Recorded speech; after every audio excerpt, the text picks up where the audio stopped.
Baik, Assalamualaikum warahmatullahi wabarakatuh. Halo teman-teman semuanya. Kenalin, nama aku Fatur. Aku IE angkatan 21. Nah, jadi di sini karena udah dimintain sama Kanopi ya, kita bakalan ngebahas soal UAS PE2 di tahun 2021 tahun 2022. Mungkin disclaimer sedikit di sini, kalau dari PE2 ini kan kita rata-rata pada tahun tersebut masih online ya. Jadi kebanyakan soal yang dibahas di sini itu berasal dari buku MenQ ya. Jadi kalau teman-teman yang mau membahas soal atau ngerjain bareng teman-temannya, bisa banget ngerjain di soal-soal yang ada di MenQ gitu. Oke, kita bisa masuk ke soal nomor pertama. Di sini di pilihan ganda ya. Ketidakstabilan politik di perekonomian domestik dapat menyebabkan investor melarikan aset-aset finansialnya ke negara lain. Oleh karena itu, pada perekonomian domestik akan terjadi apa gitu. Nah, dari opsi ABCD ini, kita harus analisa dulu dari soalnya ini sebenarnya yang terjadinya itu pada pasar apa dulu gitu. Nah, karena ada ketidakstabilan politik gitu ya di perekonomian domestik, itu pastinya orang-orang akan melarikan asetnya karena kita nggak mau memasukkan aset kita di dalam negeri domestik gitu. Makanya pada pasar loanable fund, orang-orang akan meminta segenap asetnya itu yang ada di pasar domestik untuk dialihkan ke pasar domestik. Nah, kalau kalian lihat di pasar loanable fund ini, itu seharusnya pada demand loanable fund itu berasal dari investasi domestik dan juga net capital outflow. Jadinya seiring peningkatan dari aset finansial kita yang ada di domestik mau dialihkan ke luar negeri, itu akan meningkatkan NCO kita. Oleh karena itu, di sebelah kanan ini kurva NCO-nya akan bergeser ke kanan. Nah, karena kita mau meningkatkan NCO tersebut, pastinya kita butuh currency kita atau uang domestik kita yang ada di negara kita. Oleh karena itu, pada pasar exchange currency, kita harus menambahkan supply dari currency tersebut. Makanya, supply yang bersifat vertikal ini akan bergeser ke kanan. Jadinya, itu akan menurunkan exchange rate kita atau terjadinya depresiasi dari mata uang kita. Nah, balik lagi ke soal, maka oleh karena itu, di sini terjadi yang namanya adalah suku bunga real akan naik. Karena apa? Tadinya, karena ada peningkatan demand pada pasar loanable fund, ini akan berdampak pada kenaikan suku bunga real. Ke atas ini. Itu untuk soal nomor 1. Lanjut ke soal nomor 2. Nah, di soal nomor 2 ini kita bakalan ngebahas yang namanya purchasing power parity. Yang artinya di sini adalah sebuah teori pada tingkat pertukaran mata uang, tapi di sini kita melihatnya pada sektor real. Jadi, kalau misalkan kita mau beli kopi misalkan di Indonesia, misalkan harga 10.000 rupiah. Tapi kalau di US itu satu kopi itu harganya berapa? Kemungkinan besar $5 atau mungkin lebih besar atau lebih kurang. Nah, ini yang ingin kita lihat di purchasing power parity. Di sini dijelaskan bahwa daya beli 1 USD di Amerika itu setara dengan ada di beberapa negara ini. Ada Indonesia, Jepang, dan juga Taiwan. Jika harga roti lapis isi tuna Subway di Indonesia 37.500, berapakah harganya di Taiwan? Nah, kita harus lihat dulu di sini bahwa cara kita untuk mengkonversikan harga dari Subway di Indonesia itu ke Taiwan, caranya adalah menggunakan real exchange rate yang ada di sini. E kecil di sini melambangkan nominal exchange rate dikalikan price dari domestik dibagi dengan price foreign. Nah, karena di sini dibilangnya adalah purchasing power parity, yang berarti harga dari Subway di Indonesia ini sama juga dengan harga Subway yang ada di negara Taiwan. Oleh karena itu, PPP-nya harus bernilai 1. Kalau kita pindah ruas, jadi domestik nominal exchange rate-nya menjadi price foreign dibagi dengan price domestic. Nah, kita kembali ke soalnya. Nah, di paling atas ini aku udah bikin jawabannya. Nominal exchange rate sama dengan, nah karena kita harus mengkonversikannya dulu menjadi mata uang Indonesia per mata uang Taiwan, berarti 4.738,64 dibagi 13,48 sama dengan price dari foreign-nya itu adalah Indonesia 37.500 dibagikan X. Karena kita di sini mau mencari harganya berapa di Taiwan dari subway tersebut kan. Nah, di sini kita dapat X-nya sebesar 106,68 Taiwan dollar. Nah, sebenarnya jawaban di sini nggak ada di opsi ya. Karena aku udah tanyain juga ke teman-teman aku, dan itu memang jawabannya itu nggak ada di soal. Tapi kita mengambil jawaban yang terdekat di sini sebesar 109,53 yang B. Gitu. Oke, kita lanjut ke soal nomor 3.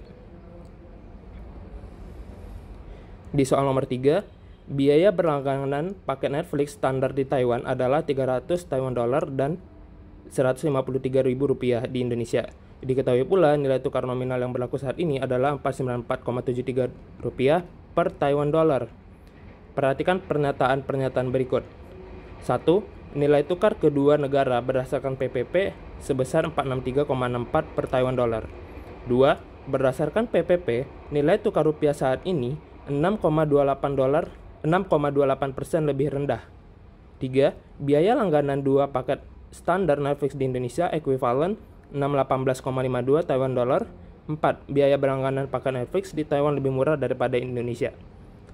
Nah, kita kalau melihat dari 4 opsi ini manakah yang benar? Kalau kita lihat satu-satu ya. Nah, di yang satu ini tadi PPP-nya rumusnya kan nominal exchange rate sama dengan price dari foreign dibagi dengan price domestic. Kalau kita ibaratkan price foreign-nya itu adalah Indonesia, berarti harga dari Netflix di Indonesia 153.000 dibagi dengan harga Netflix yang ada di Taiwan 330. Berarti kalau kita ingin berlangganan Netflix, maka exchange rate dari Indonesia per Taiwan adalah 463,64 rupiah per Taiwanese dollarnya. Itu seharusnya exchange rate nominalnya. Apakah sama dengan nomor 1? Ya benar, berarti nomor 1 benar. Lalu yang kedua, berdasarkan PPP nilai tukar rupiah saat ini 6,28 lebih rendah. Nah, tadi itu diketahui bahwa exchange rate nominal saat ini adalah 494,73. Kalau kita bandingin dengan jawaban nomor 1 kita tadi, itu kita konversikan ke dalam bentuk persentase. Yang hasilnya adalah 6,28%. Berarti jawaban yang ini juga benar. Lalu nomor 3, biaya langganan 2 paket standar Netflix di Indonesia ekuivalen dengan 618,52 Taiwanese dollar. Nah, dari exchange rate nominal yang kita dapat di sini tadi, yang 494,73, itu kita konversikan ke dalam bentuk Taiwanese dollar. Jadinya dari 153.000 dibagi 494,73 dikalikan 2. Kenapa kalikan 2? Karena di sini dimintanya adalah 2 paket standar Netflix. Yang berarti hasilnya adalah 618,52. Nah, jadi di sini jawabannya tepat ya. Lalu nomor 4, biaya berlangganan paket Netflix di Taiwan lebih murah daripada di Indonesia. Ini harus kita bandingkan dulu. Sebenarnya 153.000 itu berapa Taiwanese dollar sih gitu kan. Nah, jadinya kita harus mengkonversikan mata uang Indonesia itu ke dalam mata uang Taiwanese dollar. Berarti dengan 153.000 harga Netflix di Indonesia, tinggal kita bagikan dengan exchange rate nominal yang berlaku saat ini, yaitu 494,73. Dapatlah hasilnya Netflix di Indonesia dalam konversi Taiwan adalah 309,26. Hasilnya adalah Netflix di Taiwan itu lebih besar daripada Netflix di Indonesia. Apakah benar yang nomor 4? Salah ya, karena di sini jawabannya lebih murah. Berarti jawaban yang tepat nomor 3 adalah yang A. Ini tadi.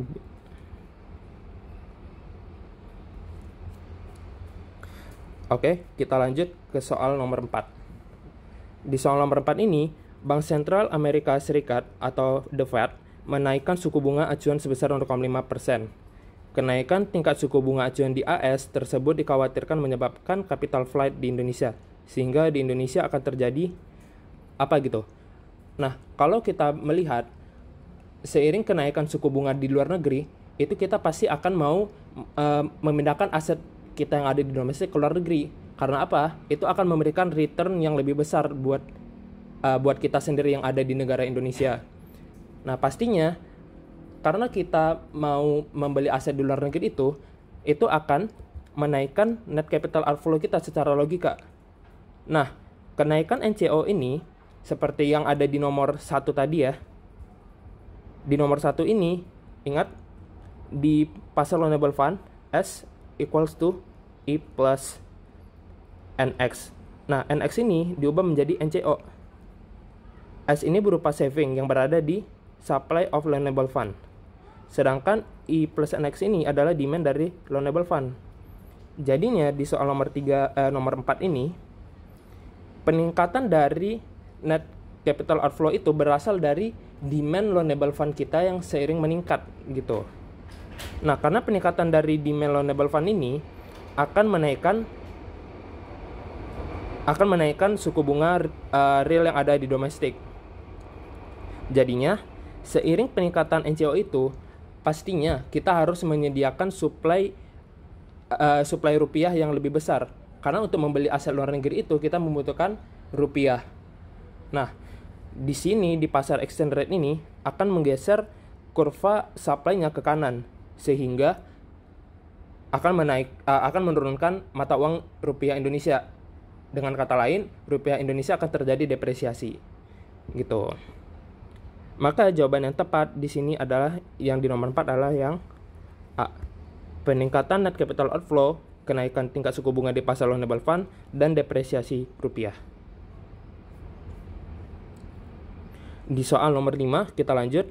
Pemerintah Indonesia menerapkan kebijakan kuota impor bahan pangan untuk melindungi produsen dalam negeri. Kebijakan kuota impor ini dapat menyebabkan A. Permintaan rupiah naik dan nilai tukar real rupiah terdepresiasi. B. Permintaan rupiah naik dan nilai tukar real rupiah terapresiasi. Dan C dan D-nya. Nah, logikanya ini seperti apa sih sebenarnya ya? Nah, logikanya karena ada kuota impor, negara luar itu relatif mengalami penurunan ekspor ya. Nah, karena kita udah membatasi impor kita di Indonesia, nilai dari net ekspor kita atau ekspor dikurangin impornya pasti akan mengalami kenaikan. Tapi ini belum berarti nilainya positif ya teman-teman semua. Nah, intinya begitu. Kita tinggal melihat di pasar dari exchange rate. Nah, teman-teman harus tahu bahwa di pasar exchange rate ini sesuai dengan kurva yang udah aku bikin di sini, S-nya itu atau supply-nya itu berasal dari net capital outflow, supply dari rupiah. Sedangkan demand-nya ini berasal dari NX. Gitu. Nah, karena tadi kita terjadinya peningkatan net ekspor, itu menandakan kurva demand-nya akan bergeser ke kanan. Dengan kenaikan demand ke kanan, itu akan menyebabkan exchange rate real kita akan mengalami peningkatan. Begitu. Berarti di sini jawaban yang tepat untuk nomor 5 adalah permintaan rupiah akan meningkat dan nilai tukar real rupiah akan terapresiasi. Gitu.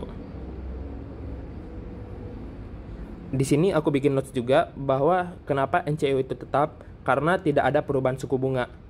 Kita lihat di sini NCO itu tidak dipengaruhi oleh exchange rate, tapi dipengaruhi oleh suku bunga. NCO seharusnya sama dengan NX pada saat NX naik, karena rupiah terapresiasi, impor Indo akan naik, ekspor turun, sehingga NX pun akan turun. Nah, jadi di sini pada 2 titik ini, kita lihat kuantitas rupiah ini tetap ya. Nah, itu dikarenakan adanya offset atau kenaikan dari NX tadi yang pada kasus soal pertama, tapi di sini karena eh, karena kenaikan nilai rupiah tadi ya terapresiasi secara nominal exchange rate. Nah, itu menandakan bahwa impor Indonesia akan naik dan menurunkan nilai dari NX. Berarti akan terjadi offset satu sama lain. Akhirnya NCO pun akan equals to NX atau NX pun unchanged atau tidak berubah. Kita lanjut ke soal nomor 6. Defisit anggaran pemerintah dapat menyebabkan apresiasi nilai tukar real suatu negara. Dalam analisis keseimbangan ekonomi terbuka atau open market economy, perubahan ini secara grafis ditunjukkan dengan pada apa gitu. Nah, di sini kalau dilihat di opsi ABCD, mereka udah bilang tentang loanable fund. Tapi sebenarnya kita juga bisa lihat di sini dikatakan defisit anggaran pemerintah. Nah, apa sih yang terjadinya gitu ya kalau misalkan terjadinya defisit anggaran? Sebelumnya kita harus tahu defisit anggaran itu sebenarnya apa. Defisit anggaran itu terjadi pada saat pengeluaran pemerintah itu lebih besar daripada penerimaan yang mereka dapat dari tax atau dari pajak. Itu menyebabkan national saving dari Indonesia pun akan mengalami penurunan. Nah, karena national saving itu turun, berarti uang yang kita tabung atau tabungan yang ada di pasar loanable fund itu pasti akan berkurang atau supply-nya akan turun. Sesuai dengan kurva di sini, penurunan dari supply-nya akan menggeser kurva supply ke kiri, menyebabkan real interest rate-nya akan naik dan menyebabkan dari net capital outflow-nya akan turun. Kenapa? Kenaikan dari suku bunga yang ada di domestik, orang-orang akan lebih mau untuk menaruh asetnya di domestik daripada luar negeri secara relatif. Kenapa? Karena gara-gara mereka ingin menaikkan return mereka. Yang berarti return di domestik secara relatif lebih besar daripada yang ada di luar negeri. Nah, karena NCO yang berkurang tadi, pastinya supply untuk membeli aset ke luar negeri pun akan turun. Yang berarti supply rupiah pun atau mata uang domestik ya. Di sini aku berasumsi bahwa domestiknya adalah Indonesia. Supply rupiah pun akan turun. Ini menggeser supply dari exchange market akan turun atau geser ke kiri. Nah, ini menyebabkan adanya peningkatan dari real exchange rate. Itu. Nah, jadinya di sini dari soal nomor 6, jawaban yang tepat di sini adalah A. Pergeseran kurva permintaan loanable fund dan kurva net capital outflow ke kiri. Oke, jawaban yang tepat di sini adalah yang C.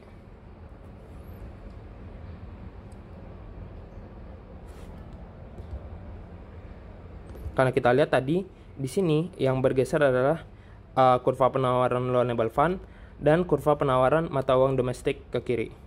Jadi yang ada di loanable fund di sini dan juga yang ada di exchange rate market. Itu soal nomor 6. Kita lanjut ke soal nomor 7. Ketika perekonomian sebuah negara mengalami resesi, PDB real akan titik-titik dan pengangguran akan titik-titik. Sebenarnya resesi itu apa sih sebenarnya ya? Resesi itu secara equals berarti adanya penurunan dari agregat demand dari Indonesia. Jadi kalau teman-teman tahu agregat demand itu berasal dari C plus I plus G plus NX. Jadinya kalau ada salah satu komponen di sini yang berkurang atau turun, itu pastinya akan menurunkan agregat demand. Nah, penurunan agregat demand ini yang berarti menjadikan resesi akan menyebabkan di pasar keseimbangan market di Indonesia secara makro menggeser kurva agregat demand ke kiri. Hal ini menyebabkan price level akan turun ke P2.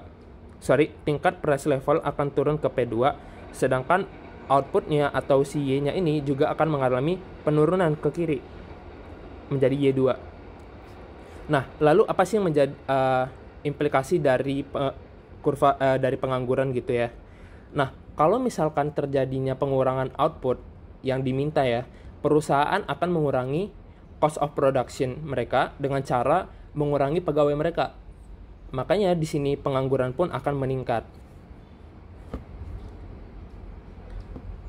Yang berarti mengindikasikan bahwa pada kurva Phillips-nya, PC ini adalah Phillips curve ya.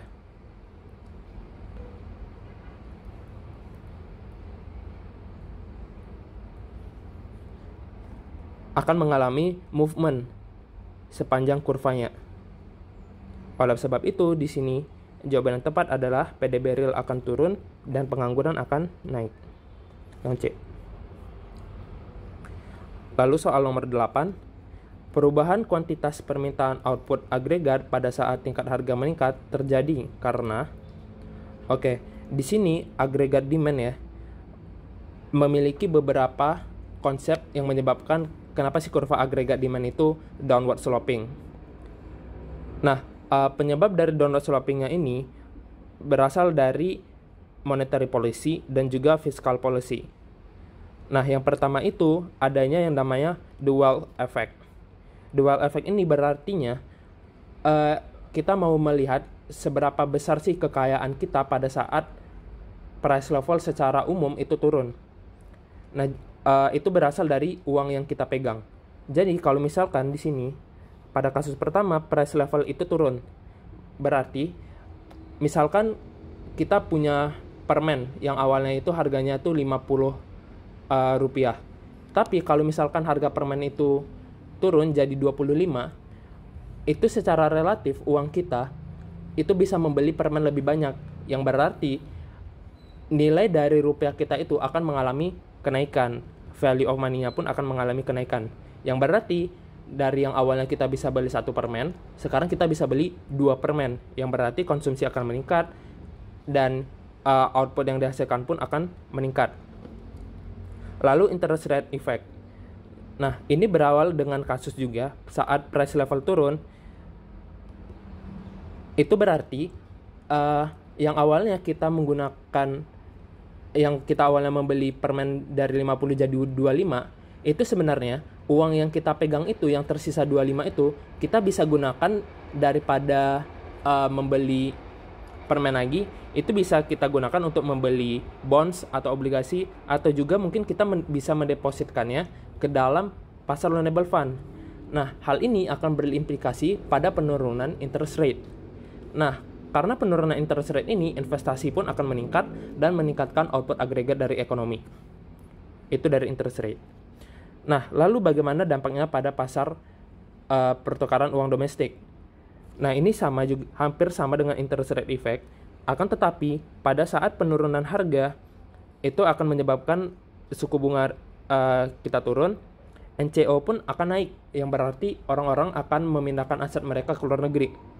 Nah, karena kenaikan NCO ini, supply of domestic currency kita harus dinaikkan supaya kita bisa membeli aset di luar negeri. Lalu ini juga karena kenaikan supply tersebut, domestic currency value kita pastinya akan turun. Itu menyebabkan exchange rate nominal kita akan mengalami penurunan karena terjadinya depresiasi di sini. Ingat, depresiasi berarti mata uang kita itu secara relatif lebih murah dibandingkan mata uang negara lain. Orang-orang pun akan membeli barang dan jasa yang ada di Indonesia lebih banyak, yang berarti NX atau net export kita akan meningkat dan Y pun akan meningkat. Itu adalah 3 pokok indikator mengapa adanya downward sloping dari agregat demand. Nah, kembali ke soal, berarti di sini perubahan kuantitas permintaan output agregat pada saat tingkat harga meningkat terjadi karena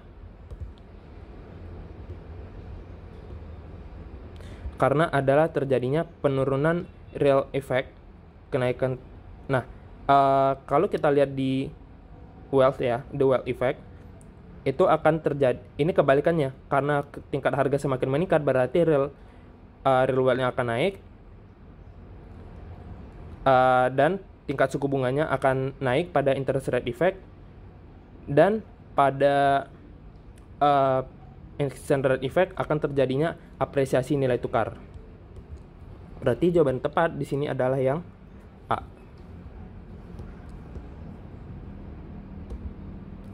Lalu di soal nomor 9, model ekonomi klasik dipandang mampu secara tepat menganalisis perekonomian dalam.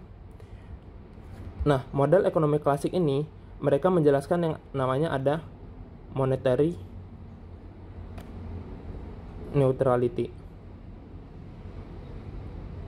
atau yang biasa disebut juga dengan classical dichotomy.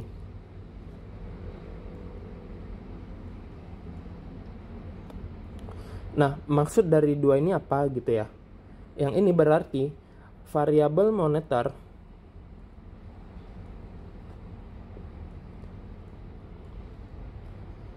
tidak dapat mempengaruhi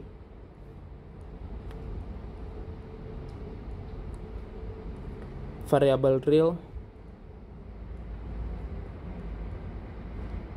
dalam perekonomian. Intinya adalah pada saat kenaikan harga dalam perekonomian, pada saat kenaikan jumlah uang beredar dalam suatu negara itu hanya berimplikasi pada kenaikan harga secara rata-rata atau secara agregat. Tapi ini tidak akan mengubah dari output.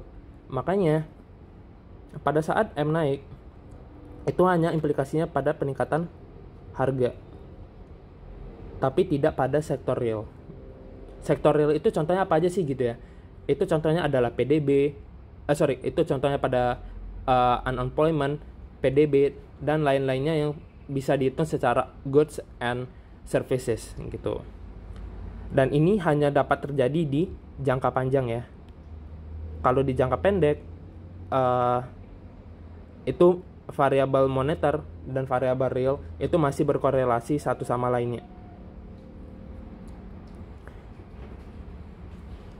Jawaban yang tepat nomor 9 adalah yang B. Lalu lanjut ke soal nomor 10. Salah satu alasan kurva penawaran agregat jangka pendek memiliki kemiringan positif adalah karena tingkat harga yang lebih tinggi akan. Oke, di sini kurva penawaran agregat seperti ini ya. AS, di sini Y, di sini price.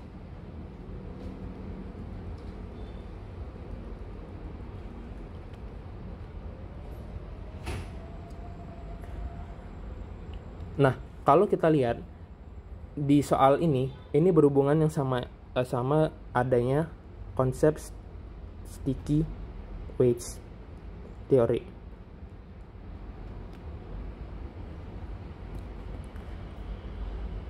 Kalau misalkan di dalam perekonomian ini terjadinya peningkatan harga. Nah, peningkatan harga ini akan berimplikasi bahwa harga secara agregat itu kan akan mengalami kenaikan. Tetapi kalau kita lihat pada wage atau pada gaji pekerja-pekerja yang ada di dalam domestik, itu di dalam jangka pendek wage-nya itu adalah sticky, yang berarti kaku, nggak bisa berubah. Nominal wage konstan, berarti tidak berubah. Tapi bagaimana dengan real wage mereka atau W per P? Nah, karena ada kenaikan price di sini, berarti real wage mereka akan turun. Nah, penurunan dari real wage ini, perusahaan akan beranggap bahwa karena adanya penurunan real wage ini, mereka dapat meng-hire lebih banyak pekerja. Berarti unemployment akan turun, sehingga mereka dapat menaikkan output mereka gitu. Y akan naik. Adanya hubungan korelasi yang positif di sini menandakan bahwa kurva penawaran agregat atau agregat supply berkorelasi positif.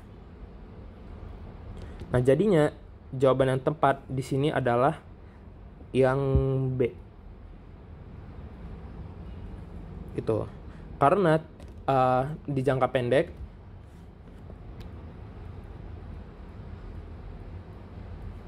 nominal wage bersifat kaku. Lalu di nomor 11, kurva penawaran agregat jangka pendek akan bergeser ke kiri apabila pemerintah. Nah, kita lihat satu-satu. Kurva penawaran ini adalah agregat supply ya.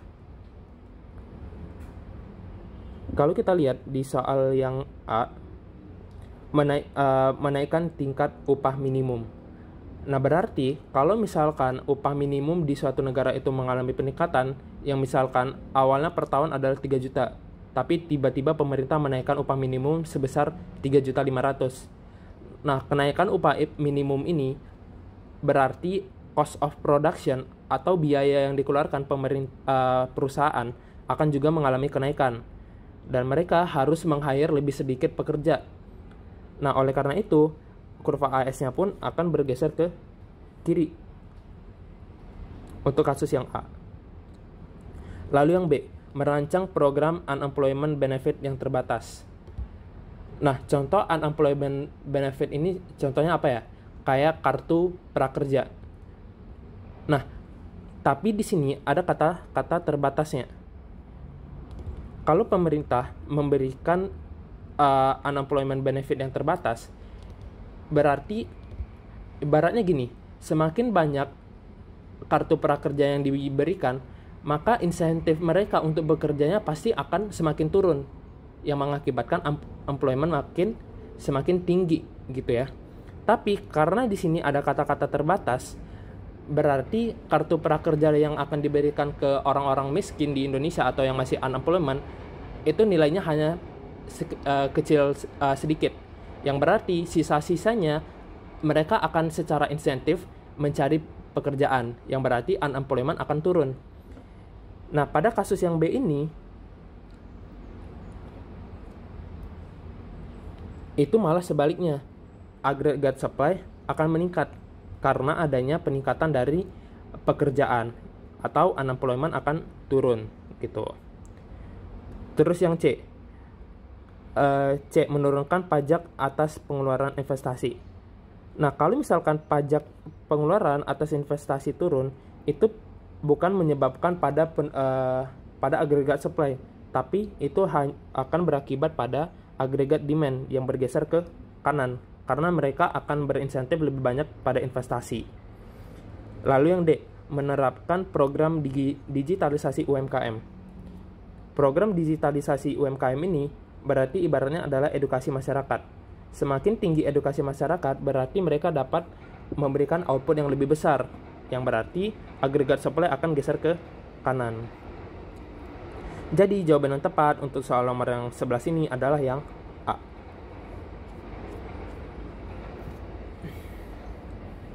Pernyataan berikut menunjukkan kondisi yang terjadi pada perekonomian jangka panjang. Oke. 12. Tidak ada lagi perbedaan antara harga agregat aktual dan ekspektasi. Ini benar ya, karena kalau misalkan yang A ini harga aktual lebih besar pada harga ekspektasi, pastinya akan mendorong perubahan sektor real. Sektor real berubah. Ingat tadi bahwa di jangka panjang variabel moneter itu tidak boleh mempengaruhi variabel real. Jadinya jawaban yang A ini benar. Tapi di sini kita mencari kondisi yang kecuali ya. Lalu yang B, tingkat output agregat sama dengan tingkat output alamiah. Ini benar. Lalu yang C, perubahan pada permintaan agregat hanya akan menyebabkan perubahan harga agregat tanpa mempengaruhi output agregat.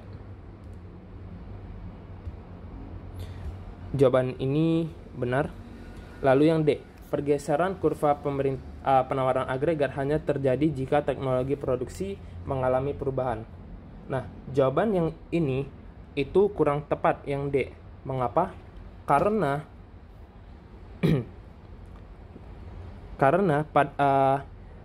kurva penawaran agregat ini bukan hanya terjadi pada teknologi doang, tapi juga bisa pada adanya physical capital,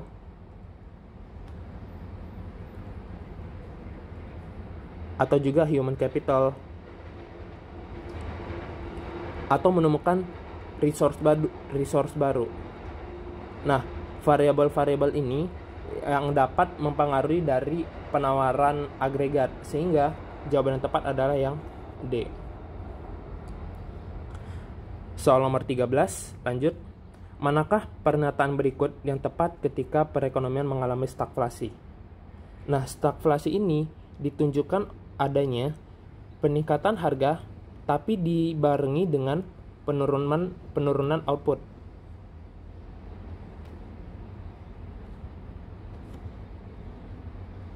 Kira-kira seperti ini gambarnya.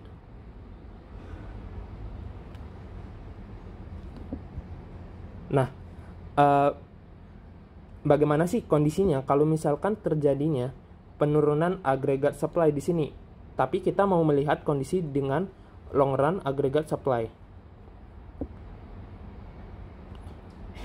Kalau kita lihat di sini ya teman-teman semua, karena adanya penurunan agregat supply, ya, itu akan menyebabkan price increase atau kenaikan harga. Nah, karena adanya kenaikan harga ini, pekerja-pekerja yang ada di dalam perusahaan pasti akan meminta nominal wage yang lebih tinggi ke perusahaan. Kenapa? Karena mereka memang membutuhkan nominal wage yang lebih tinggi supaya apa? Mereka bisa memberi kehidupan yang lebih cukup buat keluarga mereka. Nah, karena seiring peningkatan nominal wage ini, pastinya agregat supply-nya pasti akan terdorong atau bergeser ke kiri terus-menerus hingga pada saat waktunya atau pada saat titik tertentu mereka akan memiliki bargaining power yang rendah karena unemployment yang sudah cukup tinggi. Karena unemployment yang tinggi itu tadi,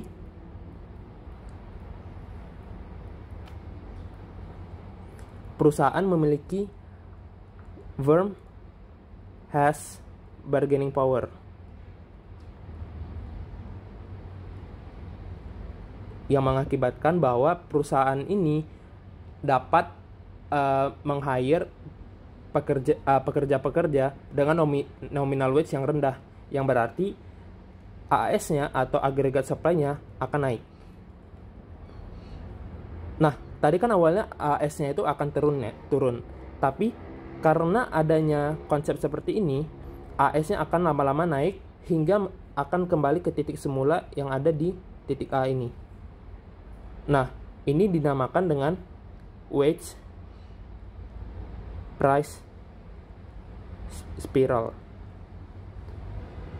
Kondisi di mana ketika nominal wage naik terus-menerus, tapi pada akhirnya akan meng-offset penurunan agregat supply hingga pada initial condition yang pada titik A ini. Nah, oleh karena itu, jawaban yang tepat untuk soal nomor 13 ini adalah yang A. Fenomena wage price spiral akan mengembalikan kurva penawaran jangka pendek dan tingkat output perekonomian ke kondisi awal sebelum terjadinya stagflasi.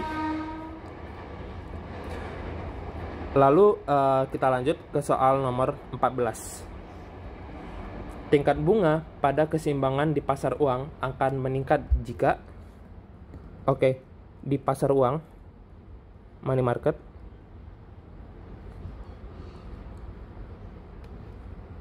bentuk kurvanya seperti ini.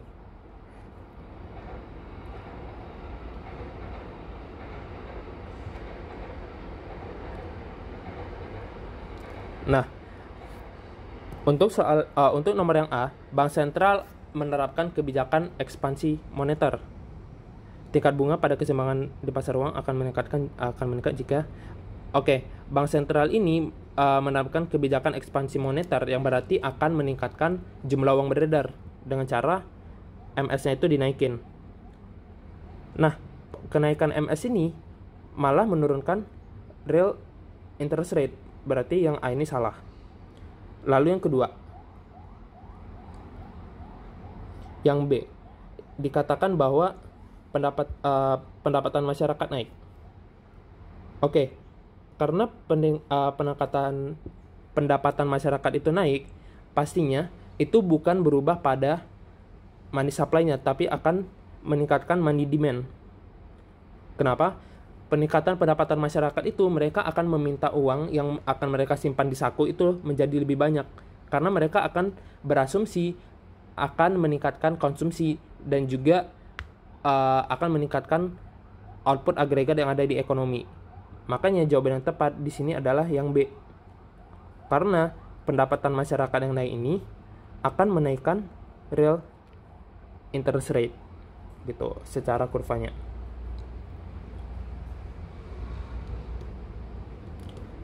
Nah, lalu kenapa yang C dan D ini salah? Yang C ini dikatakan harga agregat mengalami penurunan. Kalau harga agregat mengalami penurunan, ini malah akan menurunkan money demand dari di sini. Kenapa? Karena kalau misal mereka tidak membutuhkan lebih banyak uang untuk bertransaksi, gitu. Itu yang C. Lalu yang D, pemerintah menerapkan kebijakan kontraksi fiskal. Kalau pemerintah menerapkan kebijakan kontraksi fiskal, itu hubungannya bukan ke pasar uang, tapi ke pasar barang dan jasa yang ada di agregat demand dan agregat supply. Jadi ini nggak ada korelasi. Oke? Yang A ini malah MS-nya naik. Yang C ini akan MD-nya turun. Sedangkan ini AD turun. Nggak ada korelasi samsek gitu. Oke, kita lanjut ke soal nomor 15. Di soal nomor 15 ini, manakah kebijakan yang paling tepat untuk merespon peningkatan permintaan agregat yang menyebabkan ekonomi mengalami overheating dan tingkat pengangguran berada di bawah tingkat pengangguran alamiah? Sebenarnya kita lihat dulu apa sih peningkatan permintaan agregat. Kalau kita bikin kurvanya di sini, ini AD, ini AS, ini G, ini price, ini adalah initial condition equilibrium. Tadi dikatakan bahwa adanya peningkatan permintaan agregat. Nah, kira-kira di sini.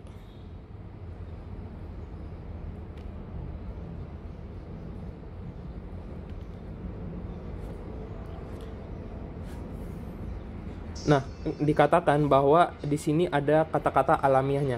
Kalau ada kalimat alamiah, berarti ini kita melihatnya pada kondisi jangka panjang, yang berarti ada long run agregat supply. Nah, dikatakan di sini untuk merespon peningkatan permintaan agregat yang menyebabkan ekonomi mengalami overheating dan tingkat pengangguran berada di bawah tingkat pengangguran alamiah, kebijakan yang paling tepat supaya kita bisa mengembalikan kondisi di mana Y-nya ini adalah Y potensial. Kalau misalkan kita menggunakan menurunkan pajak. Nah, kalau misalkan kita nurunin pajak, ini malah akan meningkatkan AD-nya lagi. Kita nggak bisa kembali ke initial condition. Kalau kita meningkatkan pajak, peningkatan pajak ini akan mengurangi konsumsi masyarakat, sehingga AD pun akan turun. Nah, jawaban yang B ini tepat gitu. Tapi mengapa jawaban C dan D ini salah? Karena ini lagi akan menaikkan agregat demand, sedangkan yang ini juga akan menaikkan agregat demand. Tujuan kita di sini padahal adalah supaya kita mendapatkan output alamiah dan pengangguran alamiah.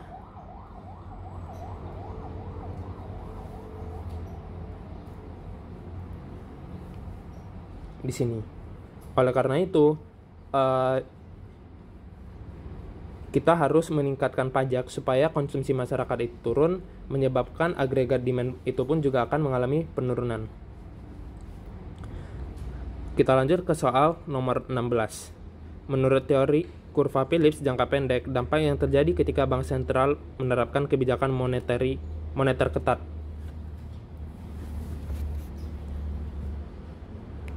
Kebijakan moneter ketat ini akan berdampak pada money market. Kenapa? Pada saat kebijakan moneter ketat ini diterapkan, berartinya money supply akan mengalami penurunan.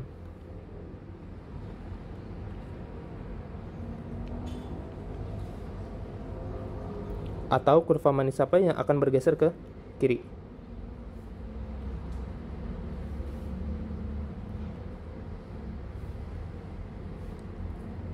Nah, kalau kita lihat karena ada kenaikan suku bunga di sini, berarti investasi pun akan mengalami penurunan. Ingat bahwa investasi dan suku bunga itu hubungannya korelasinya adalah negatif. Karena investasi turun, agregat demand pun akan mengalami penurunan.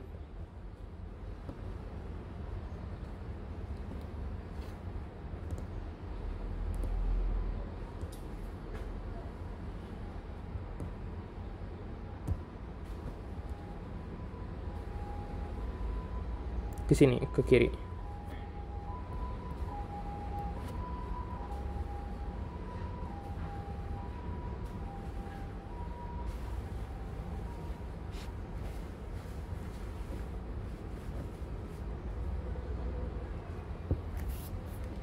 Nah, karena adanya penurunan agregat demand yang berimplikasi pada penurunan tingkat harga dan juga penurunan output, yang berarti perusahaan akan meng-hire lebih sedikit orang untuk dipekerjakan pada perusahaannya, karena mereka harus memberikan output yang lebih sedikit gitu. Nah, jadinya dampak dari kebijakan moneter ketat ini, Y akan turun dan juga menyebabkan pengangguran akan naik.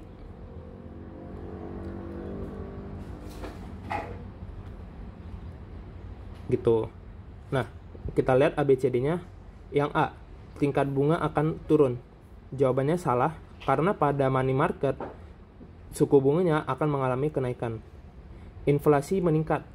Nah, inflasi di sini akan mengalami penurunan ya teman-teman semua, karena pada pasar barang dan jasa di sini akan menurunkan price level. Tingkat tabungan turun, salah. Lalu D, tingkat pengangguran meningkat. Nah, jawaban yang tepat adalah yang D. Kita lanjut ke soal nomor 17. Salah satu cara untuk meredam dampak negatif penurunan inflasi atau cost of disinflation terhadap output dan pengangguran adalah A, ningkatin belanja pemerintah di sektor infrastruktur. B, menurunkan tarif pajak pendapatan untuk mendorong kenaikan permintaan agregat. C, mengurangi jumlah uang beredar dan meyakinkan masyarakat bahwa kebijakan bank sentral tersebut efektif menurunkan inflasi. D, meningkatkan suku bunga secara mendadak yang sulit diantisipasi masyarakat. Nah, di sini disinflation itu adalah a reduction in the rate of inflation, yang berarti kalau misalkan pada tahun 2021 inflasinya adalah katakan 5%. Tapi di tahun 2022 inflasinya ini adalah 3%. Nah, penurunan tingkat inflasi ini itu dikatakan sebagai disinflation. Gitu.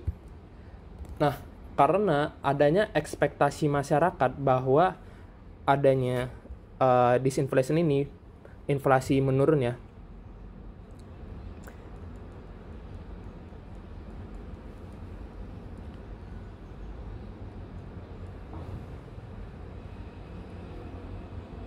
Price turun, itu akan menyebabkan agregat demand juga akan mengalami penurunan gitu. Nah, bagaimana supaya kita meng-offset penurunan agregat demand ini? Caranya adalah dengan cara yang B. Menurunkan tarif pajak pendapatan untuk mendorong kenaikan permintaan agregat. Gitu. Supaya apa? Supaya initial kondisinya di jangka panjang AD ini kembali pada titik semula, yaitu AD yang tepat sasaran. Daripada jawaban yang C dan D ini kurang tepat. Kalau misalkan jawaban yang A, meningkatkan belanja pemerintah di sektor infrastruktur secara masif, ini kurang tepat. Karena kalau hanya di sektor infrastruktur, kita berbicara di sini adalah sektor secara makro. Kalau di infrastruktur doang, itu belum tentu akan meningkatkan agregat demand. Oke, kita lanjut ke soal nomor 18. Di soal nomor 18 dikatakan, seandainya perang antara Rusia dan Ukraina menyebabkan terhentinya pasokan minyak bagi banyak negara Eropa, yang mengakibatkan pergeseran kurva penawaran agregat jangka pendek negara-negara tersebut ke kiri. Maka perang tersebut juga akan menyebabkan, nah ini kita mau melihat dampak dari penurunan aggregate supply terhadap Phillips curve.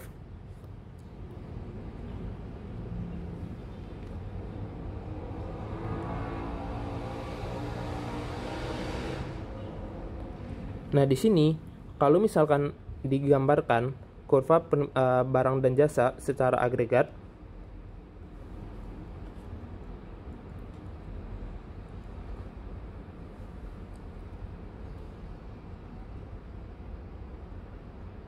kita bisa lihat bahwa kalau misalkan agregat supply turun atau bergeser ke kiri, ini akan berdampak pada terjadinya stagflasi.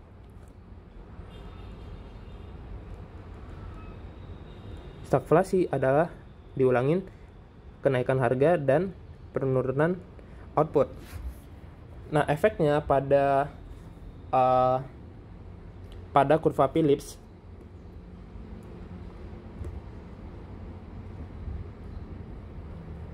akan terjadi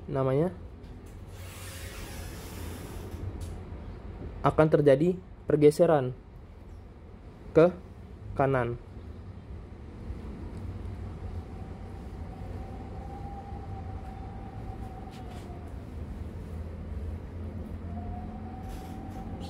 Ini V berarti inflasi ya. Di sini U yang berarti menandakan tingkat pengangguran.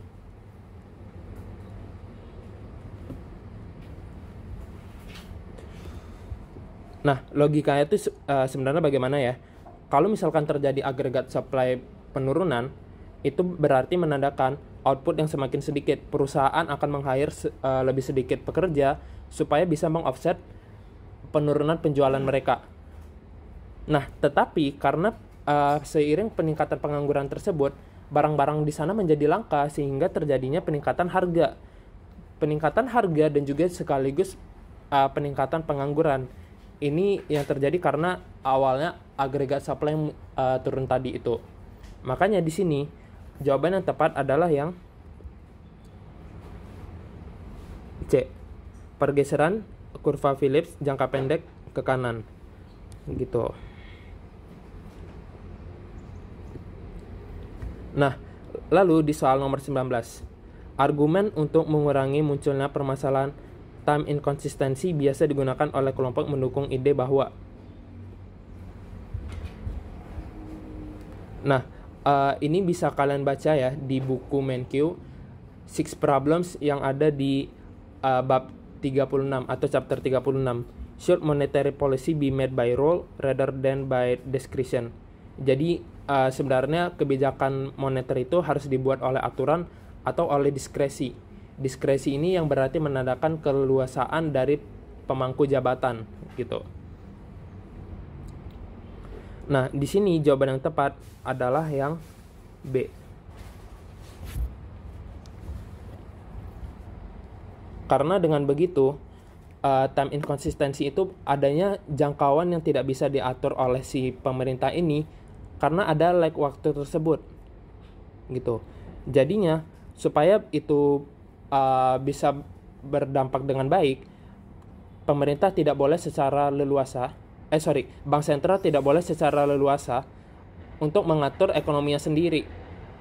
Makanya harus dibuat aturan oleh si pemerintah ini tadi. Maka jawaban yang tepat adalah yang B.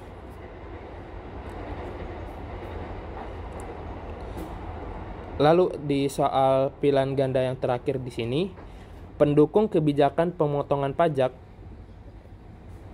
ketimbang peningkatan belanja pemerintah untuk mengatasi resesi perekonomian.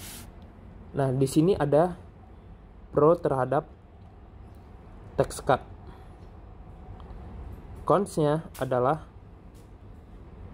government spending.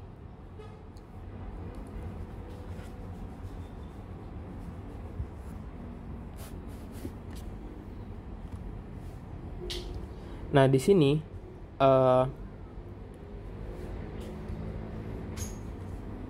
jawaban yang tepat di sini adalah yang B. Mengapa? Karena pemotongan di sini kenapa mereka lebih pro terhadap tax cut gitu ya? Karena di tax cut ini jawaban yang tepat di sini adalah yang A. Kenapa? Karena kalau misalkan pajak itu kan bisa berbagai macam, bisa pajak untuk investasi, pajak penghasilan, dan pajak lainnya. Tapi di sini kita bisa pro terhadap tax cut ini cenderung karena kita ingin melihat kalau misalkan pajak penghasilan itu dipotong pajaknya. Kalau PPh dipotong, PPh turun ya, itu pastinya konsumsi akan mengalami kenaikan. Nah, akan tetapi karena mereka memiliki jumlah uang yang sama, tapi mereka harus membayar dengan yang lebih sedikit, uang yang mereka lebihkan itu bisa mereka taruh di tabungan, atau bisa juga meningkatkan penawaran mereka. Gitu. Jadi jawaban yang tepat adalah yang A. Yang B. Karena di sini harusnya bisa meningkatkan tabungan mereka ya. Nah, lalu lanjut kita ke soal yang esai. Ralph adalah seorang turis Amerika yang berlibur ke Jerman. Ia sarapan dengan membeli pizza klasik dengan harga 4 euro. Di Amerika Serikat, menu pizza yang sama berharga 3 US dollar. Nah, kalau kita lihat satu-satu, jika kurs yang berlaku saat ini 0,375 euro per US dollar, berapakah nilai tukar real USD terhadap mata uang Jerman tersebut? Nah, interpretasikan hasil perhitungan Anda. Jadi, kalau misalkan kita ingin melihat nilai tukar real, itu rumusnya adalah yang ini. Real exchange rate equals to nominal exchange rate dikalikan dengan price domestic dibagi dengan price foreign. Nah, kalau misalkan kita di sini sebagai warga Amerika, berarti nominal exchange rate-nya adalah 0,375 itu tadi. Dikalikan harga di USA 3 dolar dibagi 4. Hasilnya adalah 0,28 pizza Jerman per pizza USA. Interpretasinya di sini adalah harga satu pizza di USA itu sama dengan 0,28 pizza di Jerman. Lalu yang B, jika diukur dalam USD, di manakah harga pizza Italia klasik yang lebih murah? Jelaskan jawaban Anda. Nah, ini pertama-tama kita konversikan dulu yang awalnya tadi adalah nominal exchange rate terhadap USA. Ini kita balik terhadap mata uang dari si Jerman ini. Dari 0,375 tiap mata uang Jerman per US dollar, itu tinggal kita bagi 1 bagi 0,375. Hasilnya adalah 2,67 US dollar tiap mata uang Jermannya. Nah, kalau kita lihat berapa sih harga pizza Jerman ini, kalau misalkan kita lihat sebagai mata uang di mata uang yang ada di US dollar. Hasilnya di sini adalah 10,68 dolar untuk tiap pizza yang dijual di negara Jerman. Kalau kita lihat dari sisi USA. Hasilnya di sini adalah harga pizza lebih murah yang berada di USA karena harganya cuma 3 dolar tadi. Itu. Lalu kita lihat di yang C, jika purchasing power parity terjadi, berapakah seharusnya nilai tukar nominal USD terhadap euro Jerman itu tadi atau sebaliknya? Nah, kita tinggal bagi aja harga pizza Jerman dibagi dengan harga pizza USA. Hasilnya adalah 1,33 euro per US dollar gitu. Jadi untuk mendapatkan satu pizza yang sama di USA sama dengan satu pizza yang ada di Jerman, maka mata uangnya harus 1,33 atau 0,75. Itu. Selanjutnya, di soal nomor 2. Berdasarkan data dari Kementerian Keuangan Indonesia, target defisit APBN pada tahun 2022 adalah sebesar 4,85% terhadap PDB. Angka ini lebih rendah dibandingkan target defisit APBN 5,70%. Berikan analisis dampak dari turunnya defisit APBN terhadap keseimbangan pada loanable fund market dan net capital outflow di Indonesia. serta pada nilai tukar real rupiah. Gunakan grafik untuk mendukung analisis Anda. Di soal nomor 2 ini, kita bukan menganalisis dampak dari defisit anggaran, tapi kita menganalisis dampak dari turunnya defisit anggaran. Nah, ini seolah-olah anggaran kita mengalami surplus. Nah, karena seolah-olah mengalami surplus berarti kita mengalami namanya national saving yang meningkat. Karena peningkatan national saving berarti supply atau banyaknya tabungan yang ditabung di loanable fund market itu akan mengalami kenaikan. Supply-nya akan naik, real interest rate-nya akan mengalami penurunan, lalu net capital outflow akan mengalami kenaikan. Kenapa? Karena penurunan real interest rate itu tadi, orang-orang akan lebih secara relatif ingin menaruh aset finansial mereka berada di luar negeri. Kenapa? Karena mereka beranggap bahwa itu akan memberikan return yang lebih besar. Nah, oleh karena itu, mereka membutuhkan mata uang domestik supaya mereka bisa menaruh aset uang mereka pada aset finansial luar negeri. Makanya, supply of money di domestik itu akan mengalami kenaikan. Value of currency pun mengalami penurunan. Karena penurunan dari mata uang domestik, secara relatif akan terjadi depresiasi. Depresiasi itu menandakan bahwa mata uang kita akan mengalami penurunan atau exchange rate-nya akan mengalami penurunan gitu. Ya. Ini tadi alur logikanya. Sedangkan ini adalah gambarnya.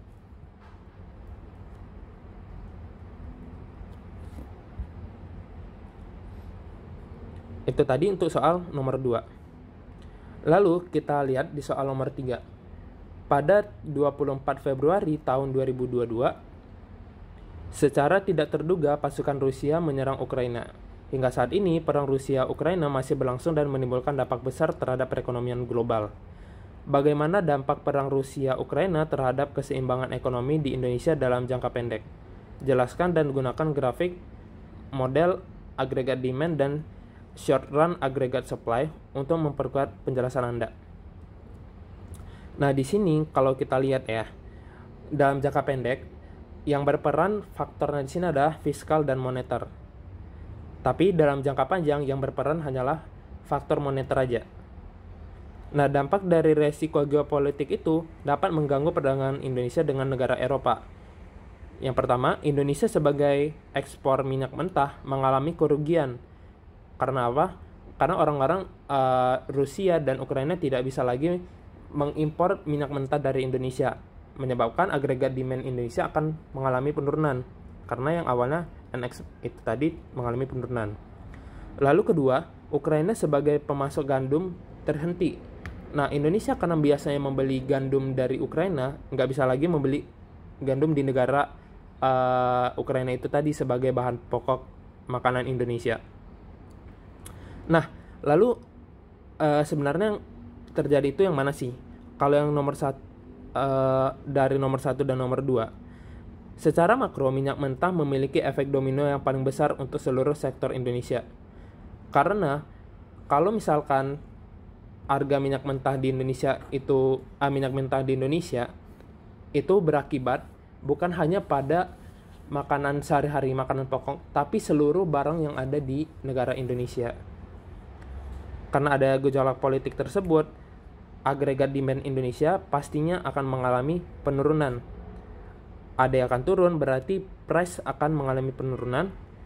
Dan karena penurunan agregat demand, pengangguran pun akan mengalami kenaikan. Itu tadi. Lalu soal yang B, bagaimana pula dampaknya terhadap keseimbangan ekonomi negara Eropa seperti Jerman dan Polandia, di mana masyarakatnya mengalami gelombang pesimisme terhadap kondisi dan kelangsungan ekonomi rumah tangga mereka. Nah, gelombang pesimisme ini akan berpengaruh pada tingkat konsumsi rumah tangga. Kalau kita semakin pesimis terhadap kondisi perekonomian negara, kita akan mengurangi pengangguran, yang mana pada akhirnya ini akan menurunkan agregat demand dari masyarakat. Ini sama halnya dengan kasus nomor yang A itu tadi. Akan tetapi ini dengan kasus yang berbeda. Penurunan agregat demand ini akan menaikkan pengangguran dari masyarakat. Lalu soal nomor 4. Jelaskan dan gambarkan dalam diagram apa pengaruh dari terjadinya hal-hal berikut pada kurva penawaran agregat Indo dalam jangka pendek dan jangka panjang. Pastikan diinterpretasikan. Yang A. Jika terjadi kenaikan harga microchip komputer, apa yang terjadi? Kenaikan harga microchip komputer ini adalah barang input ya. Itu akan menaikkan cost of production perusahaan, sehingga agregat supply akan turun di jangka pendek atau bergeser ke kiri dari AS1 ke AS2. Nah, penurunan agregat supply ini akan menaikkan harga dan juga menurunkan output secara agregat, yang berarti terjadi stagflasi. Nah, di jangka panjang akan yang terjadi namanya wage price spiral yang tadi udah dijelaskan. Ini yang berarti kenaikan ekspektasi harga akan ningkatin nominal wage atau gaji nominal dari masyarakat, sehingga agregat supply pun akan terus turun. Nah, tapi pada saat poin tertentu, bargain power firm atau kemampuan perusahaan untuk mendapati karyawannya dengan harga lebih rendah itu akan mengalami kenaikan, sehingga agregat supply pun akan naik kembali hingga ke titik semula pada keseimbangan yang ada di A. Nah, tapi kondisi wage price spiral ini tidak selamanya terjadi pada dunia nyata. Karena penurunan dari agregat supply itu, policy maker terutama bank sentral ataupun dari pemerintah akan memiliki kebijakan fiskal dan moneter yang akan menaikkan agregat demand ke agregat 2 untuk mengakomodasi si penurunan output ini, sehingga pada akhirnya long run agregat supply output akan kembali pada output alamiah dan unemployment akan pada kondisi yang natural. Tapi offsetnya di sini adalah price akan mengalami kenaikan. Lalu soal yang B, jika terjadi kenaikan tingkat partisipasi tenaga kerja, apa yang terjadi pada agregat supply? Nah, karena terjadi peningkatan labor participation, pastinya ini akan meningkatkan agregat supply bergeser ke kanan. Nah, karena peningkatan agregat supply ini akan terjadinya penurunan dari price level. Nah, penurunan price level ini membutuhkan selang beberapa waktu karena adanya ekspektasi harga yang belum teroffset dari masyarakat. Masyarakat belum memperkirakan bahwa akan terjadinya kenaikan harga, sehingga penurunan harga, sehingga actual price-nya itu akan lebih rendah daripada expected price-nya. Nah, penurunan harga ini akan menurunkan nominal wage dari masyarakat. Penurunan nominal wage ini akan mengurangi pola konsumsi masyarakat dikarenakan gaji mereka yang turun tadi, sehingga agregat demand pun akan turun ke AD2. Output dan pengangguran alamiah akan kembali pada long run agregat supply, yaitu di Y1. Gitu. Kita lanjut ke soal nomor 5. Suatu perekonomian berada dalam kondisi keseimbangan jangka pendek dan jangka panjang. Gambarkan dan jelaskan dengan menggunakan perangkat agregat demand, SRAS, dan long run agregat supply, perubahan keseimbangan agregat perekonomian dalam jangka pendek dan panjang jika terjadi skenario berikut. Yang A. Gejolak harga bahan baku impor menyebabkan cost push inflation dan pemerintah melakukan kebijakan fiskal ekspansif untuk mengantisipasi turunnya output yang menyertai cost push inflation tersebut. Nah, caranya di sini karena adanya cost push inflation yang berarti agregat supply harus bergeser ke kiri. Nah, ini menyebabkan adanya stagflasi atau peningkatan harga dan penurunan output. Dengan kebijakan fiskal ekspansif akan meningkatkan agregat demand ke agregat demand yang 2 atau agregat demand-nya bergeser ke kanan sehingga output kembali pada initial condition atau output potential. Lalu yang B, gejolak harga bahan baku impor kembali menyebabkan terjadinya cost push inflation. Namun pemerintah tidak mengambil kebijakan apapun atau menyerahkan perekonomian sepenuhnya ke mekanisme pasar. Nah, pada awalnya terjadi cost push inflation seperti halnya aggregate supply akan bergeser ke kiri, ya, ke kiri, ke sini. Jika diserahkan kepada mekanisme pasar, ini akan menyebabkan harga naik ke P2. Juga diikuti kenaikan ekspektasi harga di jangka panjang. Nah, karena kenaikan ekspektasi harga di jangka panjang, pastinya masyarakat menginginkan atau pekerja menginginkan nominal wage yang lebih tinggi. Nah, ini lagi-lagi terjadinya wage price spiral. Nah, tapi pada kondisi tertentu saat unemployment sudah sangat tinggi dan bargaining power dari perusahaan sudah semakin lebih tinggi, ini akan mengakibatkan nominal wage akan turun dan mereka akan meng-hire lebih banyak pekerja, sehingga aggregate supply pun akan bergeser kembali pada kondisi semula, yang mana Y2 akan beralih ke Y1 gitu. Lalu yang C, stock market boom menyebabkan terjadinya demand pull inflation dan tingkat upah kemudian naik mengikuti inflasi yang terjadi. Nah, kalau misalkan terjadinya demand pull, yang berarti agregat demand akan bergeser ke kanan. Ini akan menyebabkan kenaikan dari harga dan juga kenaikan dari output yang disebut sebagai expansionary gap. Tapi di jangka panjang, karena adanya kenaikan harga ini diikuti juga dengan kenaikan ekspektasi kenaikan harga masyarakat, hal itu dapat meningkatkan gaji nominal masyarakat karena mereka menginginkan atau memiliki bargain power untuk menaikkan upah nominal mereka. Nah, hal ini dapat meningkatkan cost of production perusahaan sehingga aggregate supply akan bergeser ke kiri. Yang dari awalnya AS1 berubah menjadi AS2. Output pun akan kembali pada kondisi alamiahnya, yaitu pada saat long run aggregate supply. Kita lanjut ke soal nomor 6. Melemahnya kepercayaan masyarakat terhadap perbankan menyebabkan PDB real negeri Pandora turun 5.000 triliun. Diketahui MPC 0,8. Jika diasumsikan nggak ada crowding out effect dan akselerator investasi di negeri Pandora, apa yang harus dilakukan pemerintah negeri Pandora untuk mengimbangi penurunan PDB real itu? Nah, jika terjadi crowding out effect, jika terjadi melemahnya kepercayaan masyarakat, pastinya akan mengurangi agregat demand terhadap output dari perekonomian, sehingga akan terjadinya penurunan harga dan juga penurunan dari output agregat. Nah, untuk mengimbangi penurunan ini, kita membutuhkan kebijakan fiskal ekspansif. Mengapa? Karena kebijakan moneter ekspansif tidak berguna di jangka panjang, karena itu hanya mengakibatkan padanya kenaikan harga sendiri, tapi tidak dibarengi dengan kenaikan output. Oleh karena itu, kita membutuhkan kebijakan fiskal ekspansif dengan cara menaikkan pengeluaran pemerintah atau menurunkan pajak. Nah, lalu yang B, dengan asumsi yang sama seperti pada poin A, jika pemerintah negeri Pandora memutuskan naikin belanja pemerintah, kita disuruh menghitung berapa angka multiplier dan besarnya perubahan pengeluaran pemerintah yang dibutuhkan.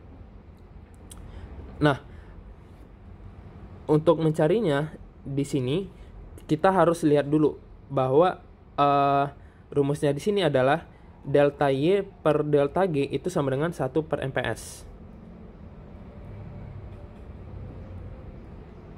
Atau 1 per marginal propensity to save. Nah, untuk melihat berapa MPS-nya, kita tinggal kurangi aja 1 dikurangi MPC. Hasilnya adalah 0,2. 1 per 0,2 ini adalah money multipliernya.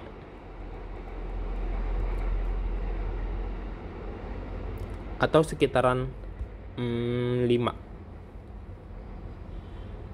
Nah, lalu supaya kita melihat berapa sih pengeluaran pemerintah yang harus dinaikkan untuk meng-offset si penurunan $5.000 ini adalah dengan rumus ini. Nantinya delta Y per delta G sama dengan 1 per 0,2. Dengan delta Y sebesar 5.000, berarti 5.000 kali 0,2 hasilnya adalah 1.000. Berarti pemerintah harus meningkatkan pengeluarannya sebesar $1.000 agar dapat mengimbangi penurunan PDB real. Lalu yang C, seandainya terjadi crowding out effect, jelaskan secara grafis kondisi yang terjadi pada poin B di atas. Apakah besaran pengeluaran pemerintah pada poin B akan memadai untuk mengimbangi penurunan PDB real? Jelaskan. Kita harus tahu bahwa crowding out effect ini adalah penurunan supply dari loanable fund market karena national saving yang turun akibat pengeluaran pemerintah yang lebih besar daripada penerimaannya, sehingga menaikkan suku bunga yang dapat menurunkan investasi. Nah, penurunan investasi ini dapat mengurangi agregat demand. Dengan adanya kenaikan government spending, tidak dapat menutupi penurunan agregat demand karena ada dua faktor. Yang pertama, berkurangnya kepercayaan masyarakat, dibarengi juga dengan penurunan investasi masyarakat. Nah, cara agar bisa meng-offset dari penurunan yang lebih besar tersebut, pemerintah harus menaikkan anggarannya lebih besar daripada $1.000 itu tadi. Secara grafis seperti ini. Yang awalnya agregat demand pertama, initial condition ya, lalu terjadi karena adanya penurunan PDB real sebesar 5.000, agregat demand akan turun ke AD2. Lalu tadi dikatakan bahwa pemerintah menaikkan pengeluarannya sebesar $1.000 yang iming-imingnya akan menutupi penurunan PDB real tersebut. Akan tetapi, karena adanya juga penurunan investasi, akan meng-offset atau mengurangi agregat demand menjadi AD4. Gitu. Lalu kita akan lanjut ke soal nomor terakhir di nomor 7. Jawablah pertanyaan berikut. Gambarkan dan jelaskan hubungan jangka pendek inflasi dan pengangguran. Oke, inflasi dan pengangguran ini adanya trade-off atau hubungan timbal balik. Jadi pada saat inflasi tinggi, unemployment rendah, pada saat inflasi rendah, pengangguran akan tinggi. Hal ini terjadi ketika agregat demand turun, terjadinya peningkatan price level yang sedikit atau inflasi yang menurun sehingga output pun akan rendah. Pada akhirnya, perusahaan harus mengurangi pekerja karena output rendah tersebut sehingga unemployment pun akan meningkat. Hal yang sama juga terjadi ketika agregat demand naik. Vice versa. Begitu pula sebaliknya. Lalu yang B, jelaskan bagaimana kebijakan moneter dapat menyebabkan pergerakan sepanjang kurva pada poin A. Nah, hal ini bisa dilihat kalau misalkan kebijakan moneter ekspansif, ini berarti pada saat di money market, kebijakan moneter ekspansif akan menggeser kurva money supply-nya ke kanan, sehingga akan menurunkan real interest rate, meningkatkan investasi yang berarti meningkatkan agregat demand, dan ini akan memberi pergerakan sepanjang kurva dari short run Phillips curve ke kiri, peningkatan inflasi dan penurunan dari unemployment rate. Lalu yang C, jelaskan apa yang terjadi pada hubungan inflasi dan pengangguran ketika bencana alam menghancurkan banyak fasilitas produksi negara. Nah, fenomena bencana alam ini akan merusak alat produksi perusahaan dan mengganggu alat produksi perusahaan sehingga AS akan bergeser ke kiri. Nah, pergeseran agregat supply ke kiri ini dibarengi juga dengan pergeseran short run Phillips curve ke kanan. Nah, karena pergeseran SRPC kedua ini, inflasi akan naik dan unemployment rate juga akan mengalami kenaikan. Lalu yang D ini soalnya mengatakan jelaskan pengaruh penurunan tingkat output alamiah terhadap inflasi dan pengangguran dalam jangka panjang. Lengkapi jawaban dengan grafik. Nah, di dalam jangka panjang, jika terjadi penurunan output potensial terhadap inflasi dan pengangguran pun akan mengalami kenaikan. Ini bisa lihat pada long run aggregate supply kurva sebelah kiri. Kalau mengalami pergeseran ke kiri, itu akan menyebabkan price akan mengalami kenaikan dan real outputnya itu lebih kecil daripada output potensialnya. Nah, oleh sebab itu, ini akan menggeser kurva dari long run Phillips curve ke kanan. Sehingga akan terjadinya peningkatan inflasi dan juga kenaikan dari unemployment rate. gitu. Ya mungkin sekian ya teman-teman semua untuk pembahasan soal UAS PE2 tahun 2021-2022. Kalau misalkan teman-teman ada pertanyaan bisa PC ke line aku sendiri ya teman-teman semua. Mungkin sekian dari aku. Terima kasih. Wassalamualaikum warahmatullahi wabarakatuh.